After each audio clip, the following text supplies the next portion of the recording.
London, 1854.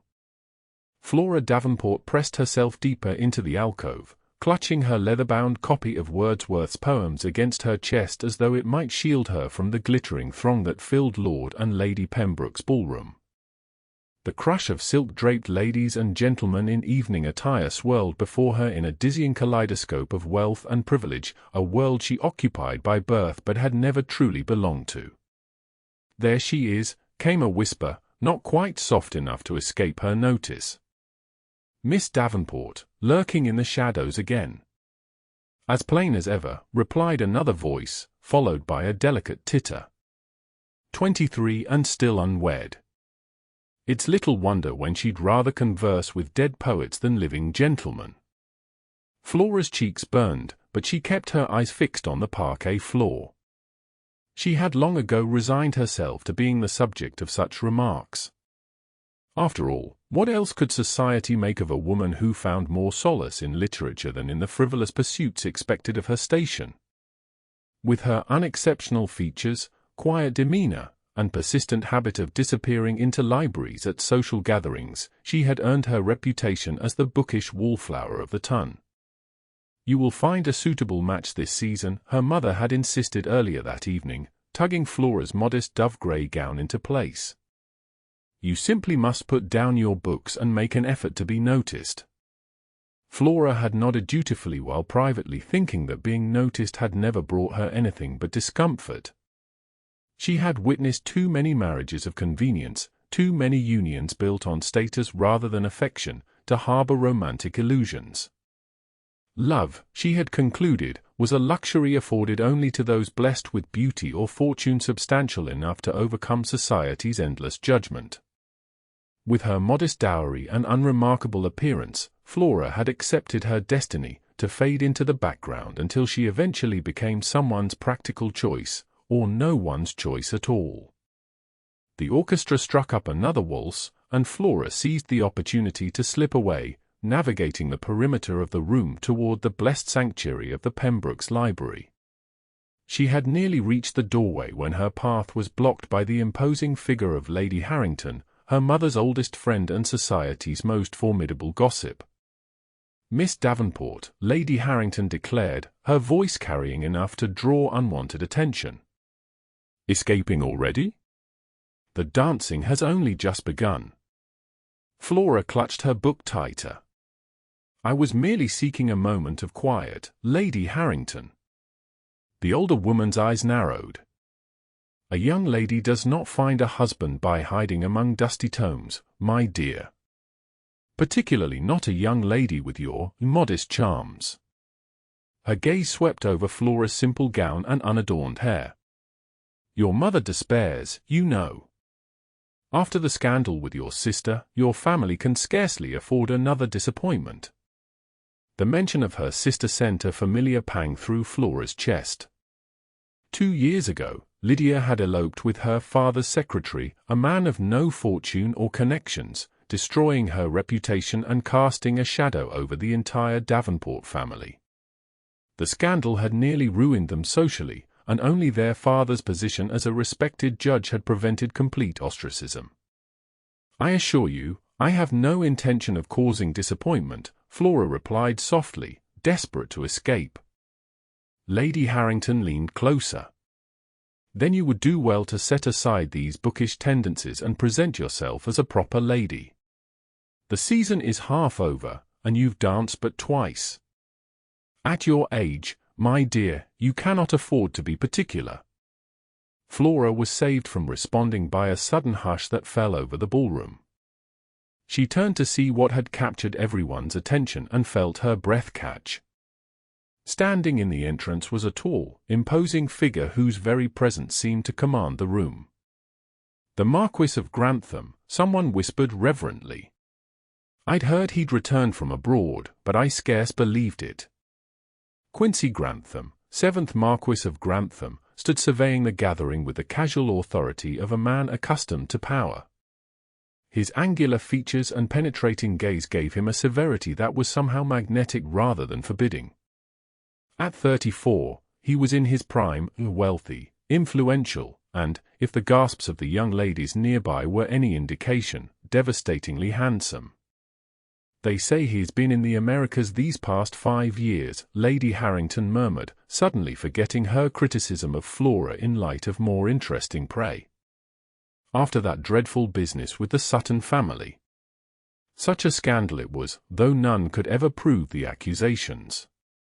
Flora watched as the crowd parted for him, noticing how the ambitious mothers subtly positioned their daughters in his path. She had heard the whispers that the Marquess had fled England after being implicated in the financial ruin and subsequent suicide of Baron Sutton. Though never proven, the shadow of suspicion had followed him until his abrupt departure. £500,000 a year, Lady Harrington continued, eyeing the Marquess like a hunter sighting a prized stag. "And unattached. Every unmarried lady in London will be throwing herself at his feet before the week is out." "Not every lady," Flora murmured, more to herself than her companion. Lady Harrington cast her a pitying glance. "Indeed. Some, my dear, would not even be noticed if they did." The sting of the words was familiar, but no less sharp for it. Flora excused herself with a curtsy and continued her retreat toward the library, desperate now for the company of books that never judged or dismissed her. She had nearly reached her sanctuary when disaster struck, her foot caught in the hem of her gown, sending her stumbling forward. Her book tumbled from her grasp, skidding across the polished floor and coming to rest against a pair of immaculately polished boots. A hush fell over the nearby guests as the Marquess of Grantham himself bent to retrieve the volume. Flora stood frozen in mortification, aware that dozens of eyes were now fixed upon her. The Marquis straightened, examining the book with an expression of mild curiosity before his gaze travelled to her face. "Wordsworth," he said, his voice deep and cultured. "An unusual choice for a ballroom, Miss Davenport," she supplied, her voice barely audible. "Flora Davenport."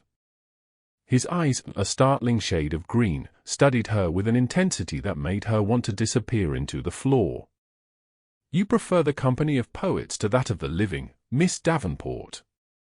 She should have demurred, should have laughed softly and offered some modest explanation that would allow her to fade back into obscurity. Instead, something about his direct gaze prompted an honesty she rarely displayed in society. "The dead poets speak more truth than most of the living I encounter, my lord," she replied. A ripple of shocked whispers spread around them. Flora immediately regretted her words, another social blunder to add to her growing collection.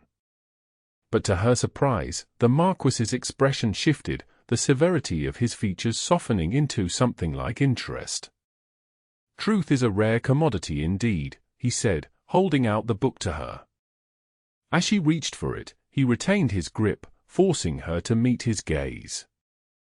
"Tell me, Miss Davenport, do you dance as honestly as you speak?" The question hung in the air between them, so unexpected that Flora momentarily forgot to breathe. "I rarely dance, my lord."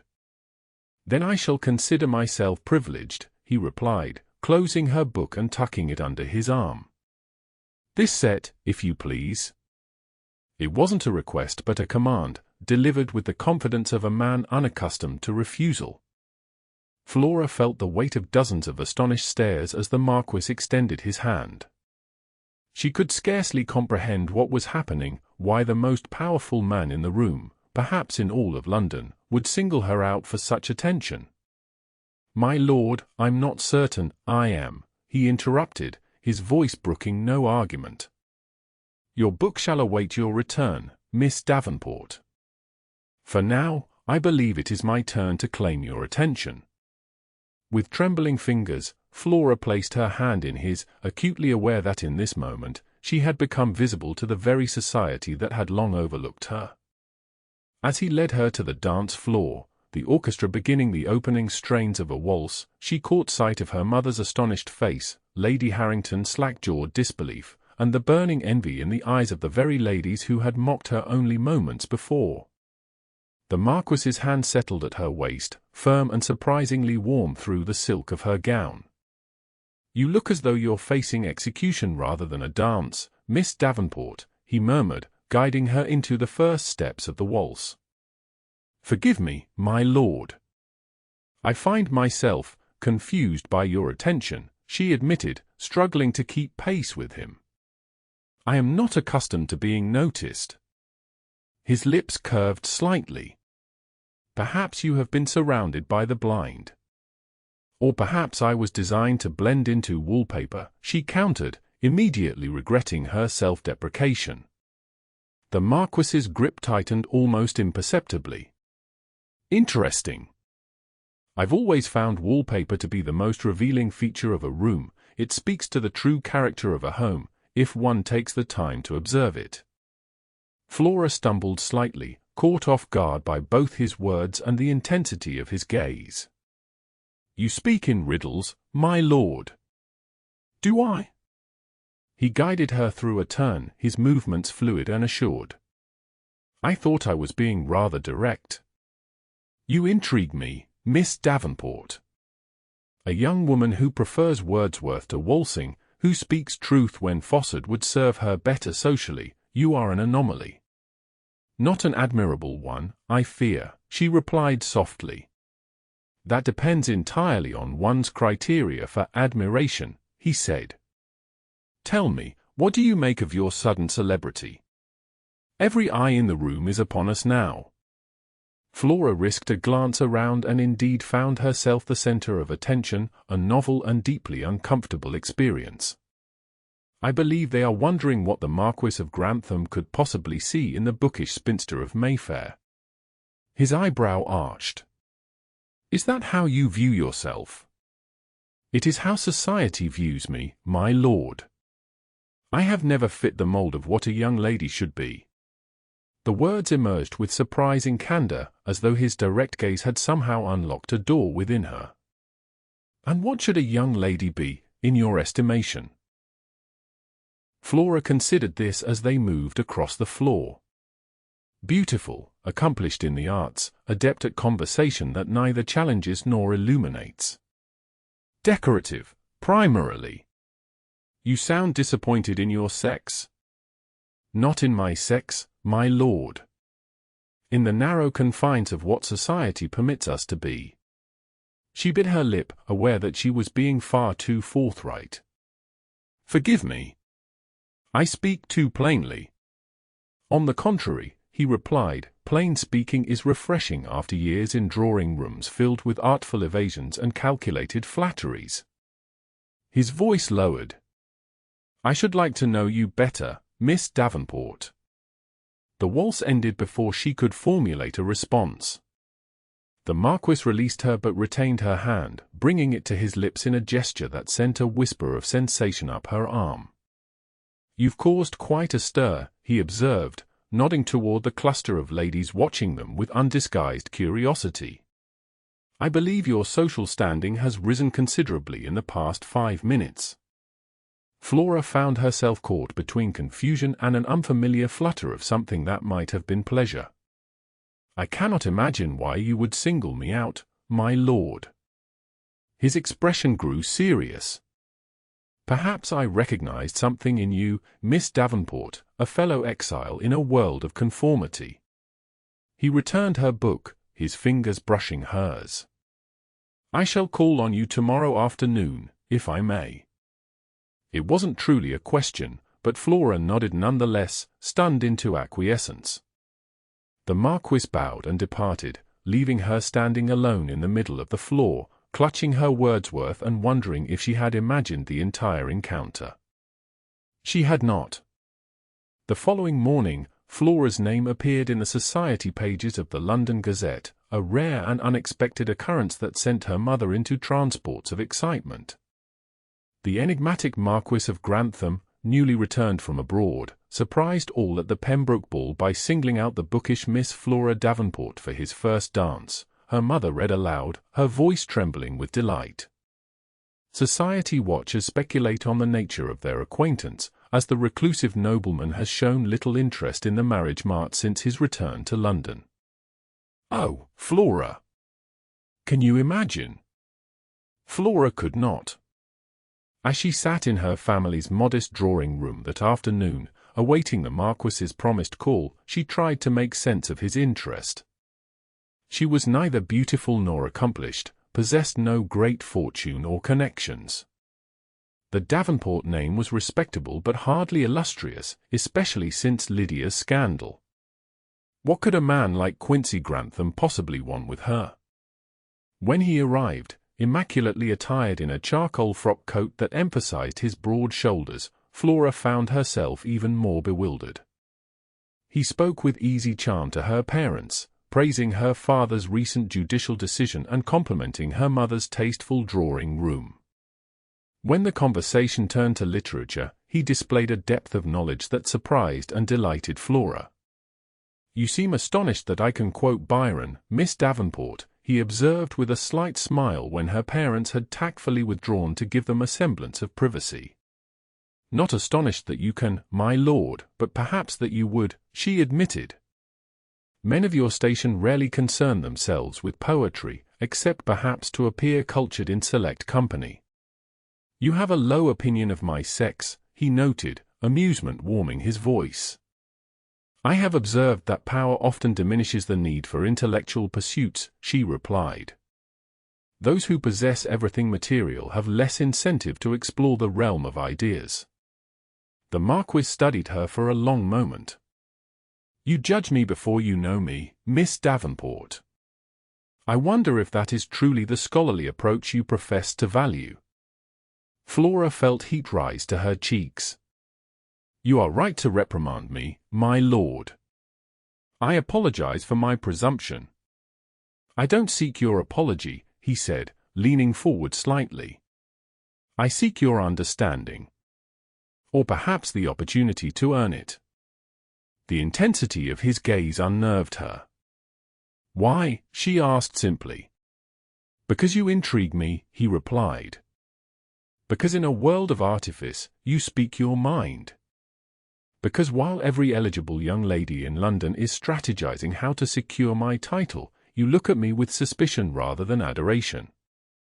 His lips quirked. "It's rather refreshing." "I don't suspect you of anything, my lord," Flora protested. "Don't you?" His expression grew serious. "You've heard the rumors about my departure from England 5 years ago." "Everyone has."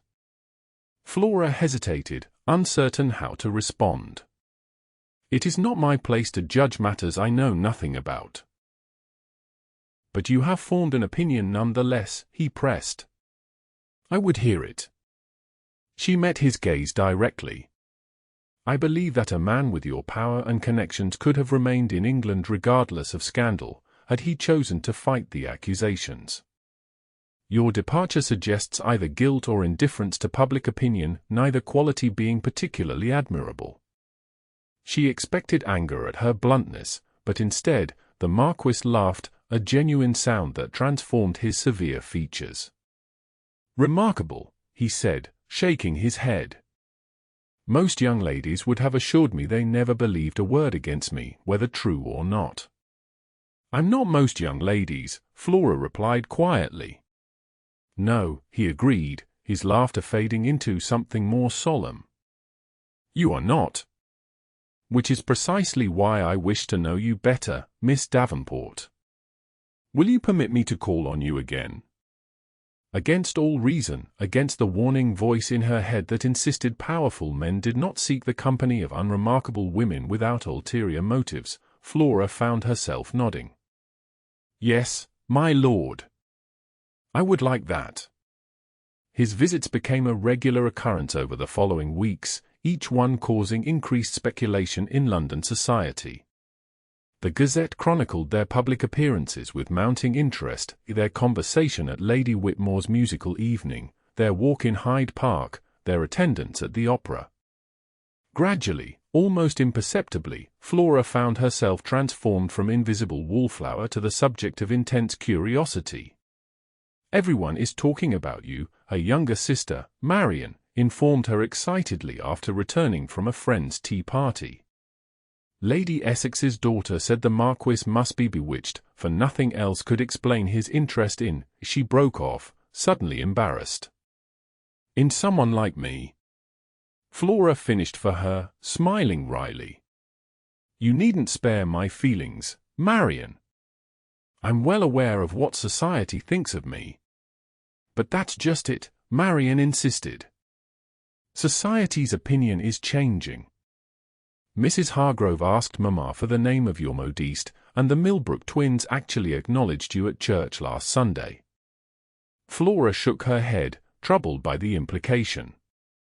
So my worth increases proportionally to the Marquis's attention? That hardly seems a victory for my character. Oh, Flora, Marian sighed. Must you analyze everything? Can you not simply enjoy being admired for once? But that was precisely what troubled Flora. She wasn't being admired, the Marquis was. She was merely a curiosity, an enigma to be solved.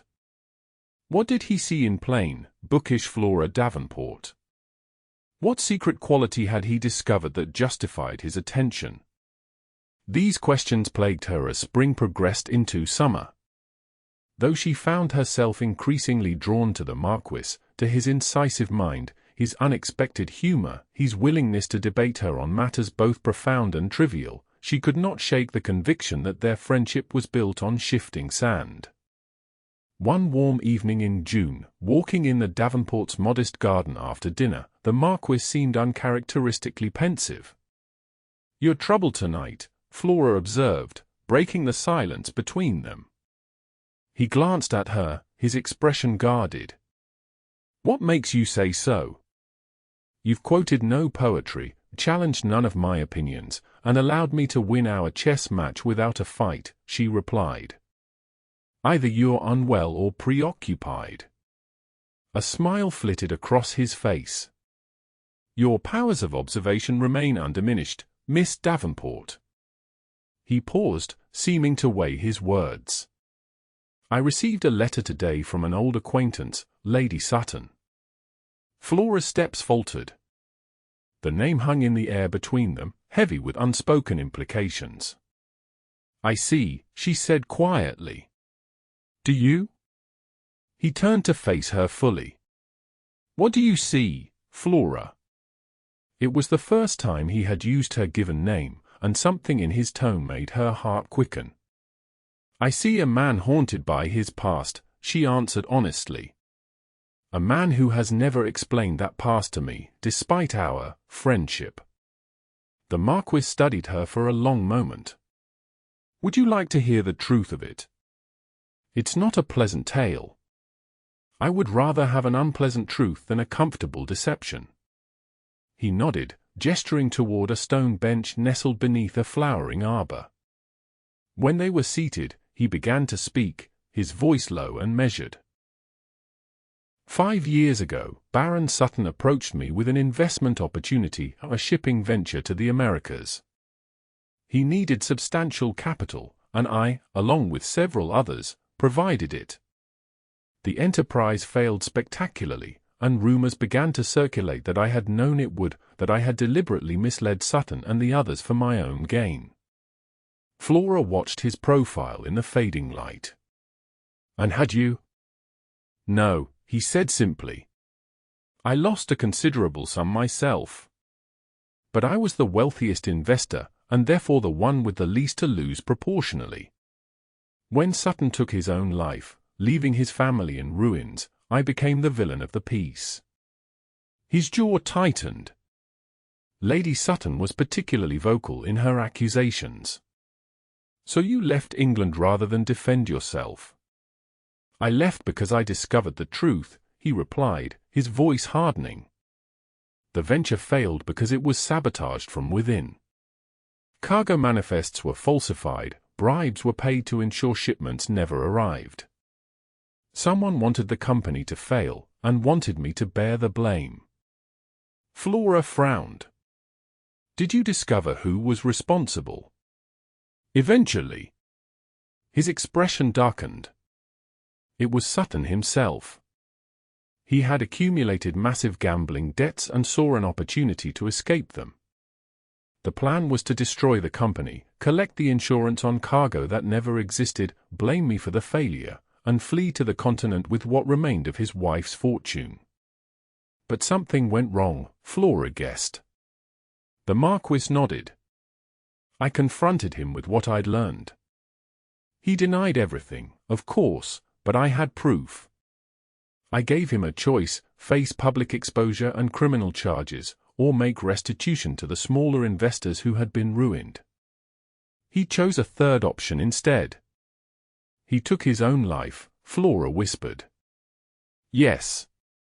And in doing so, he ensured I would forever be cast as the villain who drove him to it.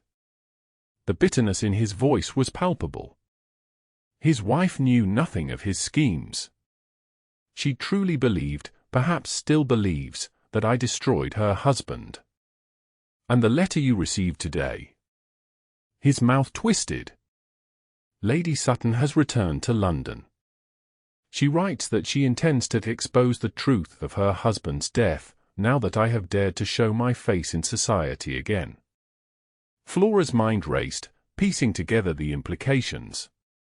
Is that why you sought me out? As a shield against renewed scandal. The thought brought a cold wave of disappointment.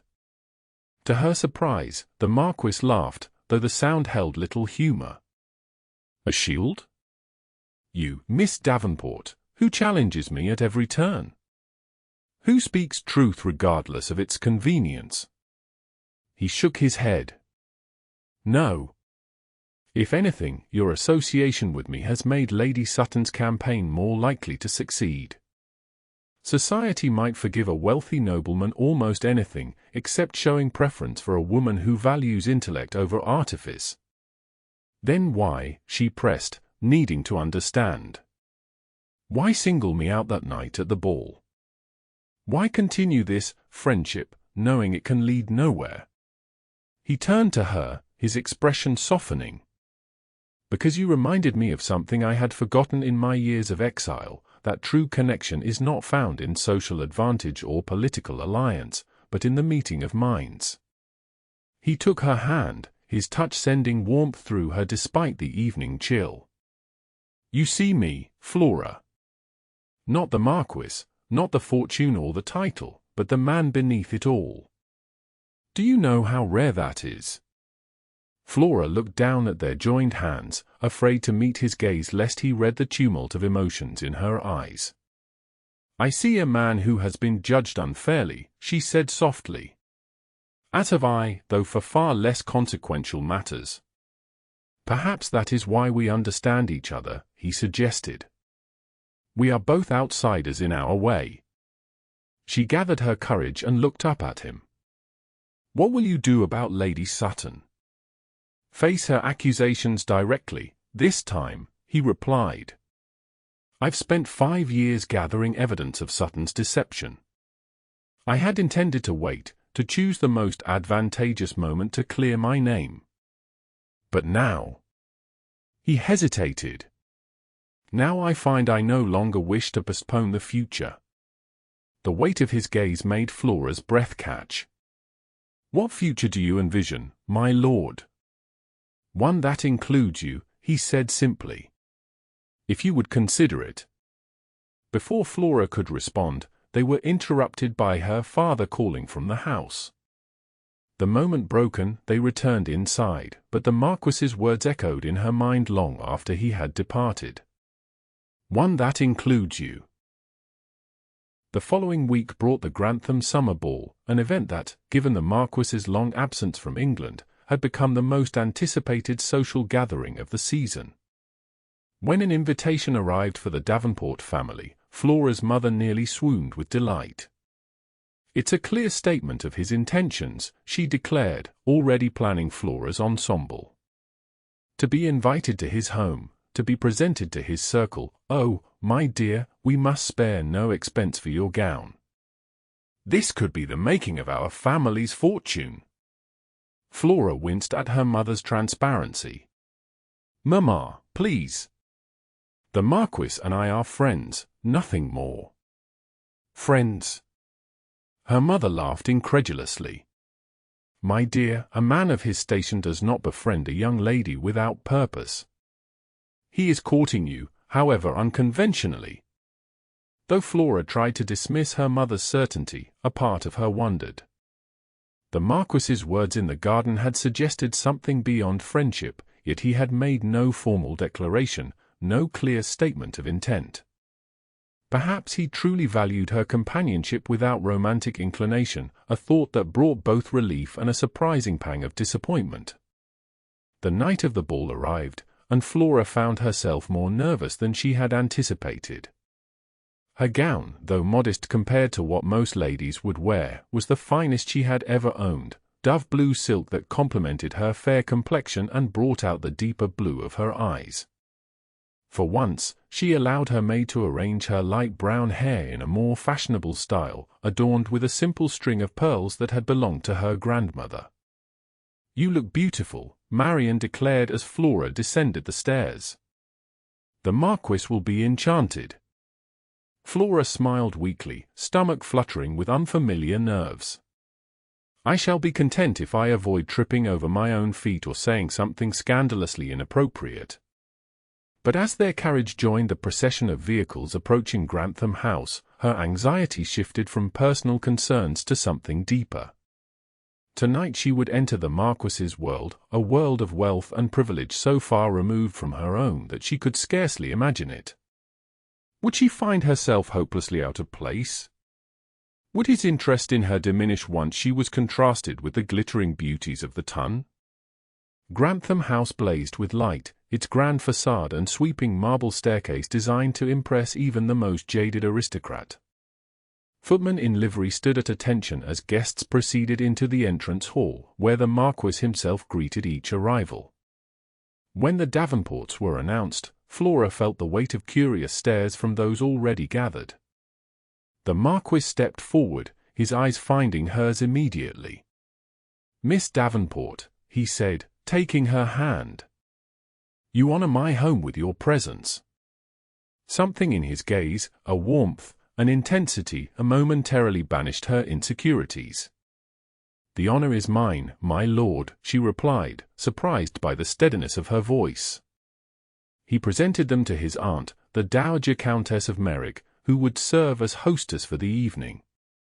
The elderly lady examined Flora with shrewd eyes but offered a gracious welcome. "My nephew speaks highly of your intellect, Miss Davenport," she said. "I look forward to discovering if his assessment is accurate." Before Flora could respond, they were ushered forward to allow the next guests to be greeted. The Marquess leaned close as they moved away. "Save a dance for me," he murmured. "I have something important to discuss with you." The cryptic request lingered in Flora's mind as she navigated the glittering ballroom.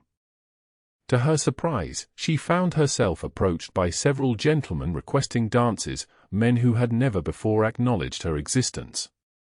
Even more astonishingly, ladies who had once snubbed her now sought her company, plying her with questions about her friendship with the Marquess. "Such a mystery, your sudden prominence in his circle," remarked Lady Carrington, a notorious gossip. "One wonders what qualities you possess that have captured his attention so completely." The implication was clear, and Flora felt her cheeks warm. "The Marquess values honest conversation, my lady. Perhaps that is novelty enough in London society." Lady Carrington's eyes narrowed at the subtle rebuke. "Indeed. Though one must wonder if honesty alone would sustain his interest without additional inducements." Flora stiffened, but before she could formulate a suitably cutting response, a new voice interjected. "I believe that depends entirely on the quality of the honesty, Lady Carrington." The voice was female, cultured, and edged with ice. A commodity so rare in some circles that it might indeed prove irresistible. Flora turned to find a striking woman in her 40s regarding Lady Carrington with cool disdain. She wore mourning colors, her black silk gown and jet jewelry setting her apart from the colorful crowd. Lady Carrington blanched. "Lady Sutton." I was not aware you had returned to London. Evidently, the woman replied. She turned to Flora, assessing her with keen eyes. You must be Miss Davenport. I've heard much about you. Flora curtsied, heart hammering in her chest. This was the woman who blamed the Marquess for her husband's death, who had sworn to destroy his reputation anew. Lady Sutton. I'm honored to make your acquaintance. Are you? Lady Sutton's mouth curved in a smile that didn't reach her eyes. I wonder if you'll feel the same when you know me better. I should very much like to speak with you privately, Miss Davenport. Perhaps you might join me in the garden terrace in half an hour. The request was phrased as a suggestion but delivered as a command. Flora hesitated, aware of the potential danger in such a meeting, yet equally certain that refusing would only delay the inevitable. I would be pleased to, Lady Sutton, she replied, keeping her voice steady. With a satisfied nod, Lady Sutton moved away, leaving a wake of whispers behind her. Lady Carrington leaned close to Flora, her earlier animosity forgotten in the face of fresh gossip. Take care, she warned, surprisingly sincere. Lady Sutton has sworn vengeance on the Marquess. She will not hesitate to use you as a weapon against him if she can. Flora thanked her for the warning, then made her excuses and retreated to a quiet corner to gather her thoughts. She had promised the Marquess a dance, but that would have to wait. Whatever Lady Sutton intended to reveal, Flora needed to hear it directly rather than through the distorted lens of gossip.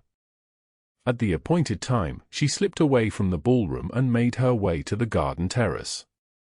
The summer night was warm, the air heavy with the scent of roses. Lady Sutton stood alone by the stone balustrade, her figure silhouetted against the torchlit garden beyond. Miss Davenport, she acknowledged without turning.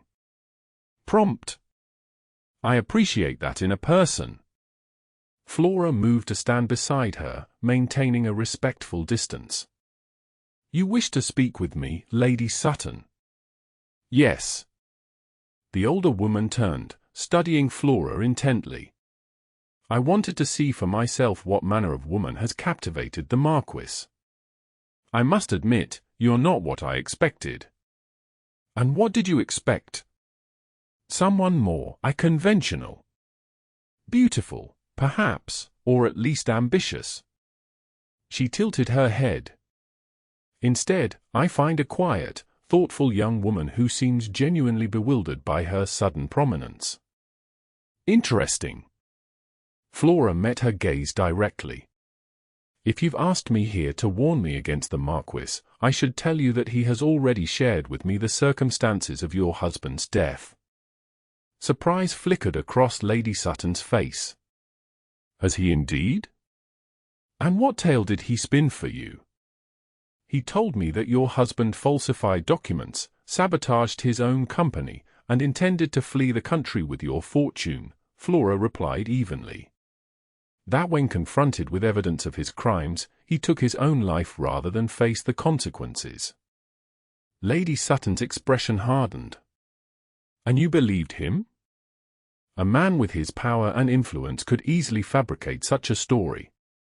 I believe he spoke the truth, Flora said simply. But I would hear your version if you wish to share it. For a long moment, Lady Sutton was silent, her gaze assessing. When she finally spoke, her voice had lost some of its edge. My version, she repeated softly. For 5 years, I've been certain of what happened. My husband was a good man, if flawed. The Marquess destroyed him for financial gain, then fled rather than face justice. She moved to a stone bench and gestured for Flora to join her. 3 months ago, I discovered a locked box in my husband's study, a compartment in his desk I'd never noticed before. Inside were documents, correspondence, evidence of exactly what the Marquess described to you. Flora's breath caught. Then you know he spoke the truth.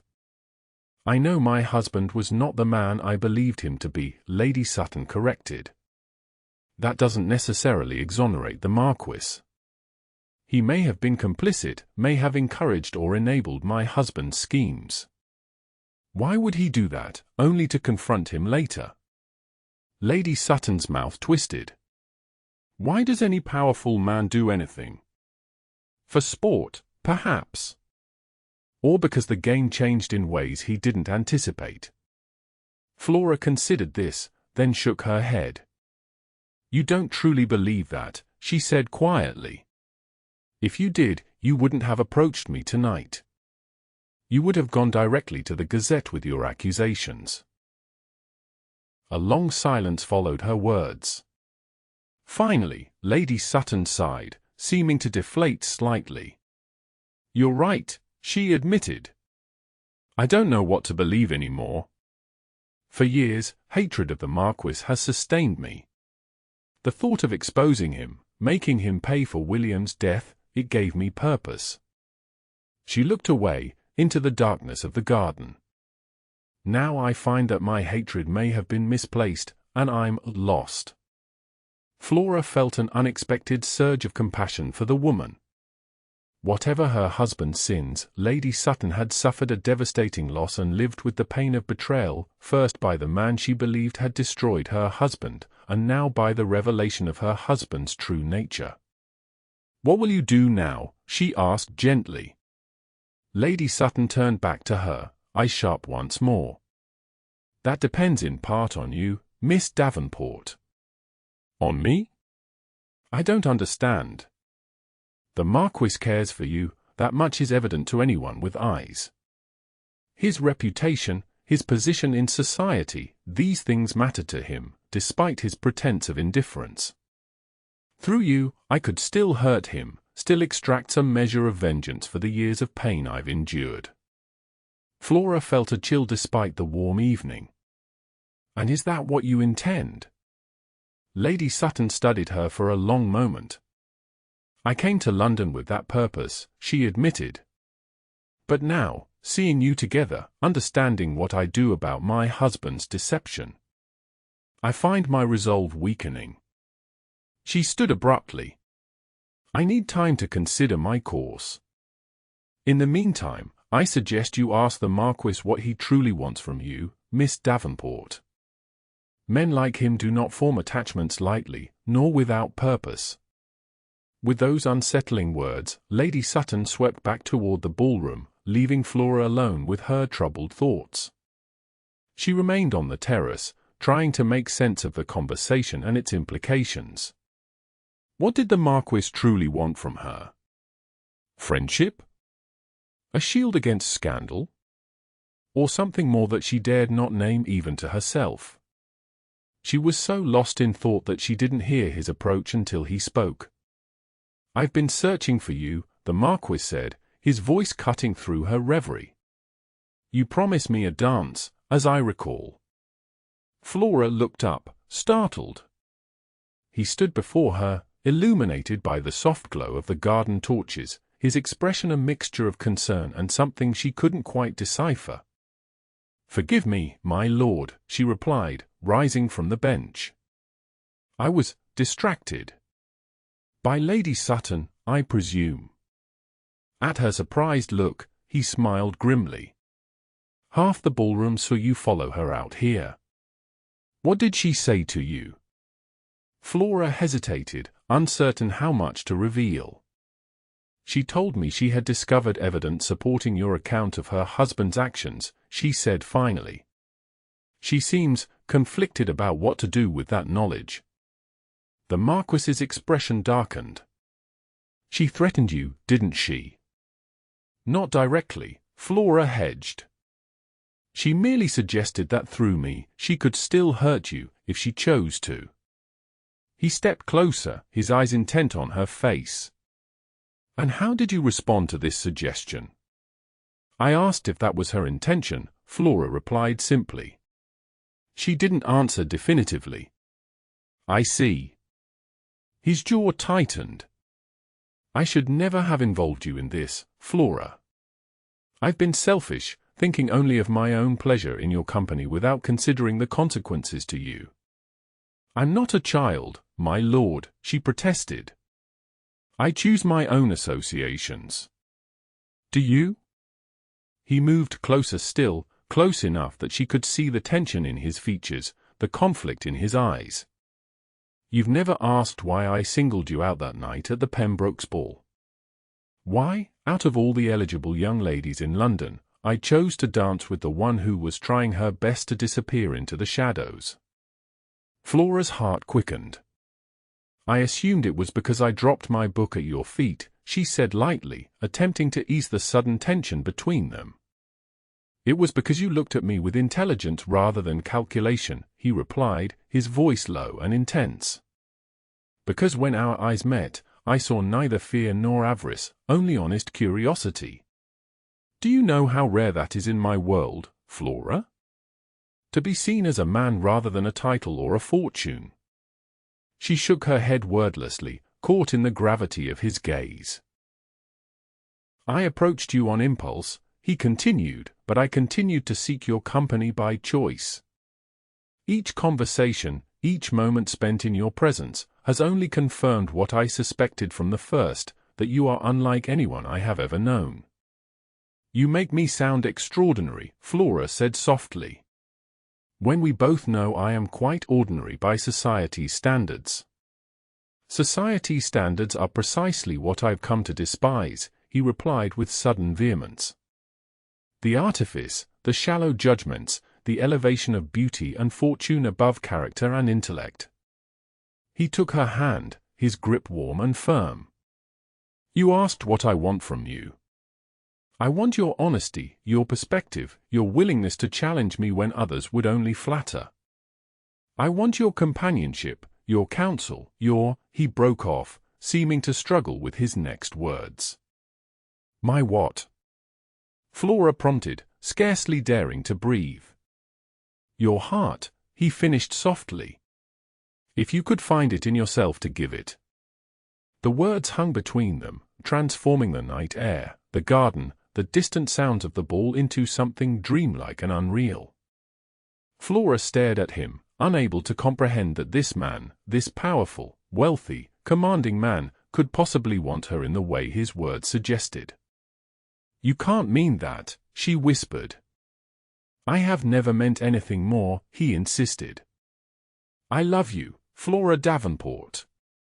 I love your mind, your spirit, your quiet strength.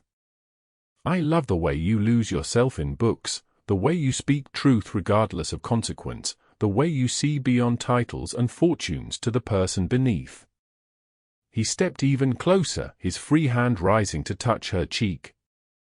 "I had intended to court you properly, to give you time to know your own heart. But Lady Sutton's presence has forced my hand. I cannot risk losing you to her machinations or to society's cruelty." Flora felt dizzy with the rush of emotions his declaration unleashed. "My Lord Quincy, you must know that I am not what society would consider a suitable match for you. I bring no great fortune, no influential connections. I am plain and bookish and entirely lacking in the accomplishments expected of a marchioness. Do you think I care for society's opinion on what makes a suitable wife?" he asked, his thumb tracing the curve of her cheek. "I have spent 5 years in exile because of what society believed about me. I will not allow its shallow judgments to dictate the most important choice of my life." His words ignited a spark of hope in Flora's heart, yet doubt lingered. "But what of your position, your responsibilities? A man in your station must consider the practical aspects of marriage, heirs, alliances, the continuation of your line." "I have considered them," he assured her. "And I have concluded that a marriage based on mutual respect, intellectual companionship, and genuine affection is far more likely to prosper than one founded on social advantage alone." His expression softened. "I don't ask you to answer me tonight. Take time to consider what I'm offering, a life that may not always be easy, given the scrutiny we would face, but one in which you would never need to hide your true self or diminish your light to please others." Flora looked up at him, this man who had seen value in her when the rest of the world had deemed her unremarkable. "I don't need time," she said quietly. "I have loved you since you quoted Wordsworth in my father's drawing room and didn't flinch when I corrected your interpretation." The smile that illuminated his face was like sunrise breaking through clouds. "Is that a yes, Miss Davenport?" "It is a yes, my lord," she replied, her own smile blooming in response. "Though I warn you, I shall continue to correct your literary interpretations when necessary." "I would expect nothing less," he murmured, drawing her closer. "May I kiss you, Flora?" Her heart thundering in her chest, she nodded. His lips met hers with gentle pressure, a kiss that spoke of reverence and promise rather than passion. Yet Flora felt it to her very core, a seismic shift in her understanding of herself and her place in the world. When they parted, the Marquis kept her hand in his. "We should return to the ballroom," he said reluctantly. "My absence will already have been noted." "Wait," Flora said, suddenly remembering. "You mentioned earlier that you had something important to discuss with me. Was this?" "Only part of it," he admitted. "I also wish to tell you that I've decided to make public the evidence of Sutton's deception. Not to vindicate myself, though that would be a welcome consequence, but to provide closure for those smaller investors who were ruined by his schemes. Some restitution may still be possible for them." Flora nodded, understanding the significance of this decision. "That's why Lady Sutton has returned to London, isn't it? She knows you intend to reveal the truth." "Yes. Though I suspect her intentions have shifted since she discovered her husband's papers." He offered his arm.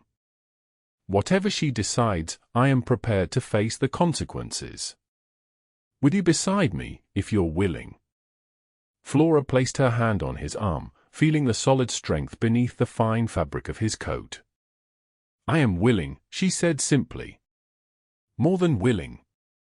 They returned to the ballroom together, aware that their entrance would spark fresh speculation but no longer concerned with society's judgment. As they approached the dance floor, the orchestra began a waltz, the same waltz they had danced to on the night they first met. "Shall we?" the Marquis asked, his eyes alight with meaning.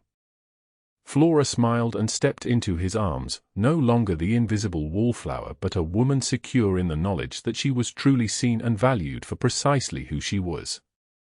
From across the room, Lady Sutton watched them, her expression inscrutable.